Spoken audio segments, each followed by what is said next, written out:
ही गोष्ट मालवण तालुक्यातील एका छोट्याशा गावातली आहे.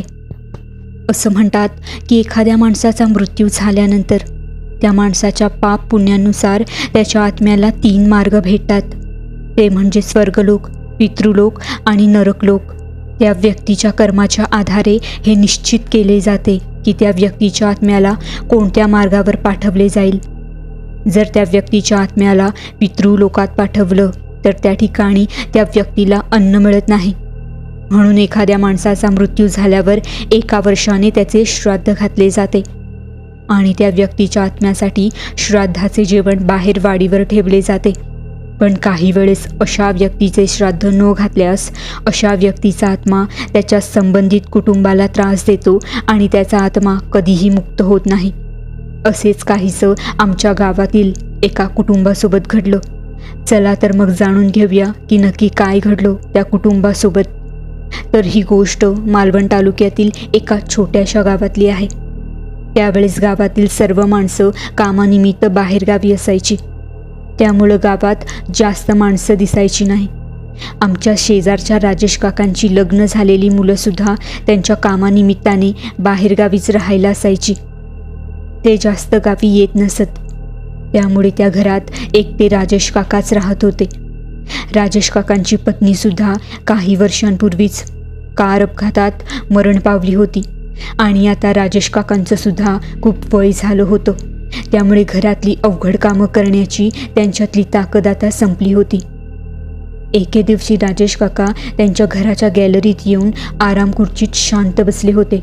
अचानक त्यांच्या हृदयात एक मोठी कोळ आली आणि ते मोठ्याने ओरडले आणि तेवढ्यातच त्यांचा जीव गेला.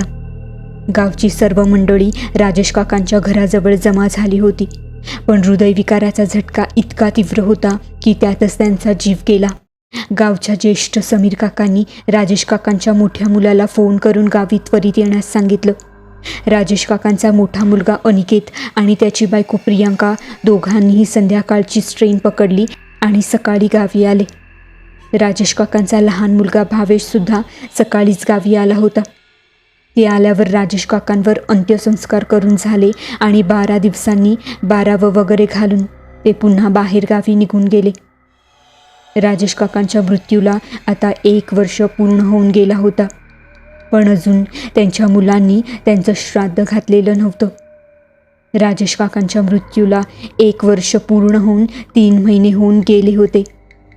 राजेश काका गेल्यावर त्यांच्या घराबाहेरची सर्व झाडं सुकून गेली होती. गावच्या लहान मुलांना त्यांच्या घराजवळ जायला सुद्धा भीती वाटायची.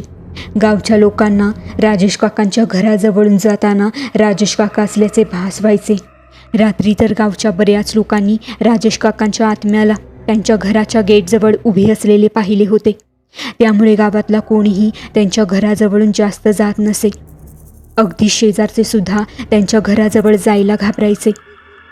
आता राजेश काकांच्या मृत्यूला जवळजवळ 2 वर्ष पूर्ण व्हायला आली होती. त्यावेळी थंडीचे नुकतेच दिवस सुरू झाले होते. रात्री आमच्या घराच्या अंगणात शेकोटी पेटवायचा कार्यक्रम व्हायचा. त्यासाठी आजूबाजूच्या शेजारचे अभय काका, समीर काका आणि त्यांची 2 मुलं आणि कल्याणी काकू, जान्हवी काकू, सुबोध असे सर्व आमच्या घराच्या अंगणात एकत्र जमायचे. त्यानंतर आमच्या शेकोटी भोवती बसून गप्पा रंगायच्या. त्या दिवशीसुद्धा आम्ही गप्पा मारत खूप उशिरापर्यंत होतो. रात्रीचे 10 वाजून गेले होते. अचानक आमच्यातल्या कल्याणी काकूंचं लक्ष राजेश काकांच्या घराकडे गेलं. तशा त्या चटकन उठल्या. त्यांना जागेवरून उठलेलं पाहून आम्हीसुद्धा उठलो. आम्ही काही विचारण्याच्या अगोदरच कल्याणी काकूंनी राजेश काकांच्या घराकडे हात दाखवत इशारा केला.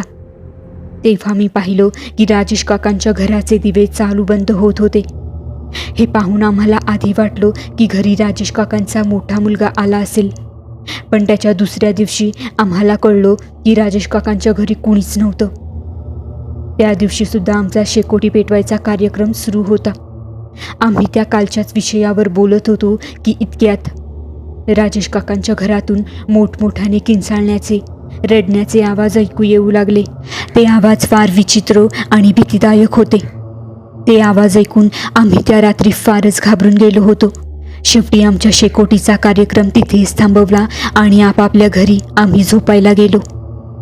ते आवाज नक्की कुणाचे होते ते पाहण्यासाठी म्हणून आम्ही दुसऱ्या दिवशी राजेश काकांच्या घरी जायचं ठरवलं.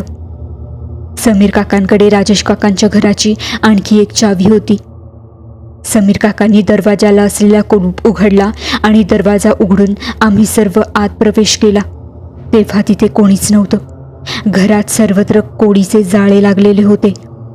आम्ही सर्वच विचारात पडलो होतो. ते आवाज नक्की कोणाचे होते तेच कळत नव्हतं. त्या दिवशी सुद्धा आमचा शेकोटी पेटवायचा कार्यक्रम होता. त्या दिवशी आम्ही गप्पा मारण्याऐवजी काल रात्रीच्या विचारातच गढून गेलो होतो. इतक्यात संपूर्ण गावाची लाईट गेली. संपूर्ण गाव अंधारात सापडलेलं होतं. आम्ही सर्व अंगणात पडलेल्या चांदण्याच्या प्रकाशात उभे होतो. राजेश काकांचे घर अंधारामुळे अधिकच भयान दिसत होतं. त्या घराकडे पाहिल्यावर सुद्धा भीतीने अंगावर शहारे येत होते. त्या दिवशी बाहेर गारठाही खूप पडला होता. थंडीमुळे दातांवर आपटू लागले होते. तरी सुद्धा आम्ही अंगणातच उभे होतो. अचानक राजेश काकांच्या घराचा लाईट लागला. आम्हाला वाटले की अख्ख्या गावाची लाईट आली असेल, पण गावात इतर कोणाच्याही घरी लाईट आला नव्हता. मुळात लाईट आलाच नव्हता. संपूर्ण गाव अंधारात सापडलेले असताना फक्त राजेश काकांच्या घरी लाईट कसा आला हे पाहण्यासाठी म्हणून आम्ही त्या घराच्या दिशेने जायला लागलो. इतक्यात राजेश काकांच्या घराचे दिवे चालू बंद व्हायला लागले. तरी सुद्धा आम्ही गेटजवळ घाबरत गेलोच. पण गेट उघडणार तेवढ्यात घराची दारं खिडक्या मोठमोठ्याने उघडझाप करू लागल्या. आम्ही खूपच घाबरलो. अचानकपणे मोठमोठ्याने विचित्र आवाजात रडण्याचा आवाज येऊ लागला. हा संपूर्ण थरार पाहण्यासाठी संपूर्ण गावच राजेश काकांच्या घराजवळ येऊन गोळा झालं होतं. संपूर्ण गावकरी लोकसुद्धा या प्रकाराने घाबरून गेले होते. त्या दिवसापासून रोज रात्री राजेश काकांच्या घरातून मोठमोठ्याने विचित्र आवाजात रडण्याचे आवाज यायला सुरुवात झाली. या सर्व प्रकारामुळे रात्र झाल्यावर गावातले लोक घराबाहेर पडायला सुद्धा घाबरू लागले होते. जे लोक रात्री उशिरापर्यंत घरी जायचे त्यांना रोज राजेश काकांचं भूत दिसायचं. एकदा गावातल्या महिपत आजोबांनी या बाबतीत गावच्या ब्राह्मणाला जाऊन भेटण्याचा सल्ला दिला. महिपत आजोबांनी दिलेल्या सल्ल्यानुसार गावचे ज्येष्ठ समीर काका आणि अभय काका दोघेही गावच्या ब्राह्मणाकडे जाऊन त्यांना या सर्व प्रकाराबद्दल सांगितलं. तेव्हा गावच्या ब्राह्मणाने त्यांना सांगितलं की राजेश काकांच्या आत्म्याला अजूनही शांती मिळालेली नाही. त्यांना शांती तेव्हाच मिळेल जेव्हा त्यांचं श्राद्ध घातलं जाईल. यासाठी सर्व गावकऱ्यांनी एकत्र येऊन राजेश काकांचं श्राद्ध घालायचं ठरवलं. त्यासाठी त्यांनी राजेश काकांच्या दोन्ही मुलांना गावात बोलावून घेतलं आणि त्यांच्या हातून राजेश काकांचं श्राद्ध घातलं. श्राद्धासाठीच बाहेर वाडीवर ठेवलेलं जेवण कावड्यांनी खाल्लं. त्या दिवशी राजेश काकांच्या आत्म्याला खरी शांती मिळाली. आम्ही राजेश काकांच्या मुलांना घडलेला सर्व प्रकार सांगितला. त्यांचाही आमच्या बोलण्यावर विश्वास बसत नव्हता. त्या दिवशी राजेश काकांची दोन्ही मुलं संध्याकाळीच बाहेरगावी जायला निघाली. त्या दिवशी संपूर्ण गावाला शांत झोप लागली. त्या दिवसापासून राजेश काकांच्या घराची लाईट लागली नाही का कसलेच मोठमोठ्याने विचित्र आवाजात रडण्याचे आवाजही आले नाही. आता ऐकूयात आजची दुसरी भयानक गोष्ट. ही गोष्ट नरेशची आहे. ही घटना घडली तेव्हा नरेश कॉलेजला होता. उन्हाळ्याची सुट्टी घालवण्यासाठी नरेश त्याच्या मामाच्या गावी गेला होता. गाव लहान आणि शांत होतं. तिथे रात्री 9 नंतर रस्त्यावर सामसूम व्हायचे. फक्त कुत्र्यांचं रडणं किंवा झाडातून येणारा रातकिड्यांचा आवाज ऐकू यायचा. मामा गावाबाहेरील दूध संकलन केंद्रात कामाला होता. त्याला पहाटे 4ला उठावं लागायचं. त्यामुळे तो रात्री लवकरच झोपायचा. त्या दिवशी वीज गेलेली होती आणि उकाडा असह्य होता. त्यामुळे नरेश बाहेर झोपू असं म्हणत असतानाही सुरक्षिततेची सवय म्हणून मामाने त्याला नकार दिला. सगळे हॉलमध्येच जमिनीवर अंथरूण टाकून झोपले होते. रात्री साधारण 2:30च्या सुमारास कसल्या तरी आवाजाने नरेशला अचानक जाग आली.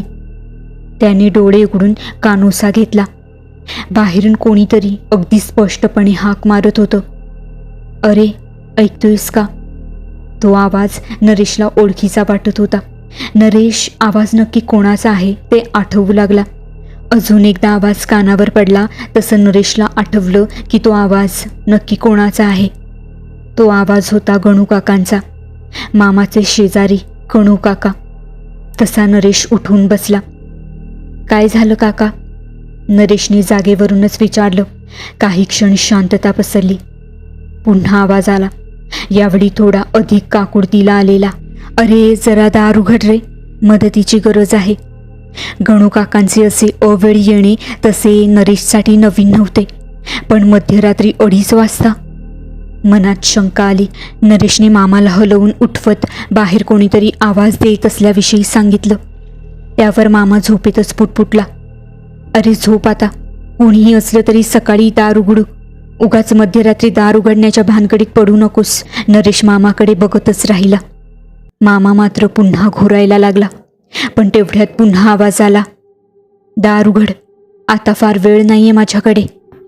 आवाजात कमालीची घाई होती, पण तो आवाज घाबरलेला मुळीच नव्हता. उलट त्यात एक प्रकारची आर्तता होती. नरेश टॉर्च घेऊन खिडकीपाशी गेला आणि बाहेर उजेड टाकला. अंगणात कोणीच दिसत नव्हतं. कडुनिंबाच्या झाडाच्या सावल्या हलत होत्या, पण माणूस कुठेच नव्हता. नरेशच्या अंगावर सरसरून काटा आला. नरेश परत अंथरुणावर येऊन बसला. तेवढ्यात अगदी दरवाजाला लागूनच आवाज आला, मी इथेच आहे रे, दरवाजापाशी. आता मात्र नरेशच्या छातीची धडधड वाढली. आवाज गणू काकांचाच होता, पण बोलण्याची ढब थोडी विस्कटलेली वाटत होती. काही वेळ नरेशने पुन्हा मामाला उठवण्याचा निष्फळ प्रयत्न केला. शेवटी नरेश हिंमत करून उठला आणि दिवा लावून घराचे मुख्य द्वार उघडले. दरवाजात कुणीच नव्हतं. नरेशने बाहेरच्या दिशेने अंगणात टॉर्च फिरवला, पण कोणीच नव्हतं. पण मागे फिरताना जेव्हा नरेशने पायरीजवळ टॉर्चचा प्रकाश टाकला, तेव्हा नरेशचे पाय लटपटले. अंगणात मातीवर पायाचे ओले ठसे होते. जणू काही एखादा माणूस पाण्यातून चालत येऊन तिथे उभा राहिला असावा. ते ठसे घराच्या दिशेने आलेले होते, पण आत येण्याचा त्यांनी प्रयत्न केला नव्हता. नरेशने घाबरून दरवाजा बंद केला आणि अंथरुणात येऊन पडला. सकाळी गावात बातमी समजली. गणू काका रात्री शेतात पाणी भरण्यासाठी गेलेले असताना पाय घसरून विहिरीत पडले. पडताना दगडावर डोकं आपटल्यामुळे त्यांची काही वेळातच प्राणज्योत मालवली होती. सगळ्यात महत्त्वाची गोष्ट म्हणजे त्यांच्या शेताकडून गावात येताना पहिलं घर मामाचं होतं. नरेशच्या पायाखालची जमीनच सरकली.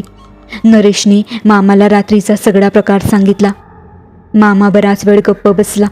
शेवटी तो शांतपणे म्हणाला, मनुष्याचा आत्मा देह सोडण्याआधी कधीकधी त्याची ओढ किंवा चेतना ओळखीच्या माणसांकडे धाव घेते. तसेच काहीतरी रात्री झाले असावे किंवा तुझा भास असावा. आजही नरेशला माहीत आहे की तो त्याच्या मेंदूचा खेळ नव्हता, की खरोखर गणू काकांचा आत्मा मदत मागण्यासाठी आला होता. पण त्या दिवसापासून एक गोष्ट मात्र तो पाळतो. रात्री ओळखीचा आवाज आला की अगोदर देवाचा दिवा लावतो, पण दार मात्र उघडतोच, मग तो कुठेही असला तरी.